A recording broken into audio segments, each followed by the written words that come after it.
Táimid seo in Óstán Hilton in Mala Clia, áit bhfuil Comhdháil Idirnáisiúnta Chearta Teanga ar siúl ar feadh gá lá idir an féad tríú go dtí an féad cúig go Bealtaine.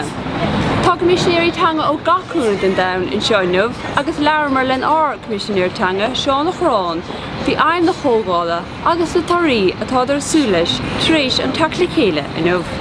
Tá cúpla aim diflig go gáil seo, an chéad aim is tótha ná gur bhhailinn a tháinig bhfuil aibhreanú a dhéanamh ar nach teanga an seo tar éis dimlíonna, go mbeidh go deas fáil mó cleachtas idirnáisiúnta. Chuige sin tá daoine teacaí as go leor tíre difriúla go deach leachtas ar rinclinn, gur féidir le fálam uafa agus gur féidir le gur dathí ar rincló sin freisin. Tá mé súla cúpla tara go mé ólas níos fearr agan ar chuirsaí i dtíre eile, agus go mé ná chuige haí na tíre seo a rint leis na tíre thsáile bhfuil teangaí fíomhrúil de freisin.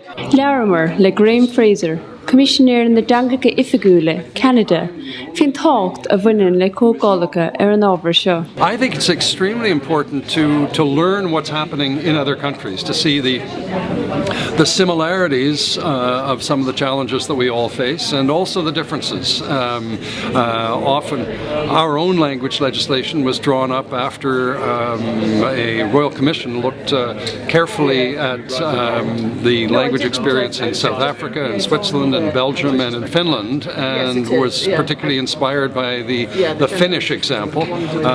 We've done various modifications of the Finnish example in Canada, but it's always useful for us to look at what other countries are doing. Tá na fáib na chéine maidir le canúintí sa bhreatain bheag is atá gcuineann seo an éireann.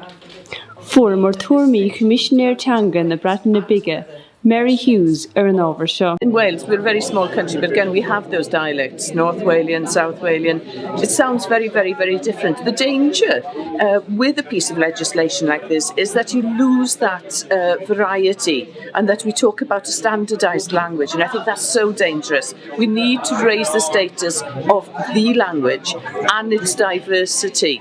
Bhí an tarrastáir Gaeltachta donna amach annach ag an Comhdháil agus leabhar leis bhí an ról an stáit maidir le mion teangacha an Gaeilge sa sáirtear bhís agus tácht an neamh blachas I ról an Commissionéire.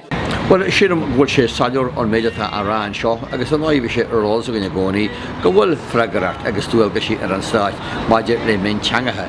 Tá min teangatha go leor faoi bhrú tá ar deanga héin an san tír seo, agus is sin an fá anis go bhfuil an rialta seo ag raibh bhil siad chun an stráis fí bliain a chur a bhaim. Bhil sin bhfuil an Commissioner anna neamhsplá an san rólata aige, an Commissioner tá agan seo an dar a tíarma, churann sé a tuairisciú ar fáil, agus mus gá lochta ar agus stáit a bhí dín sé é sin, agus tá somplaí agan go Dr. Ard ar an méidir bhína raige, agus tá luthar am ré, go bhfuil sé go maithí an Commissioner, go maithí sé neamhsplá, go bheith sé lonithe an san Gaeltart, agus go bheith forannaige chun leanúint ré leis an nóbhar thabharta a tarsúlaige.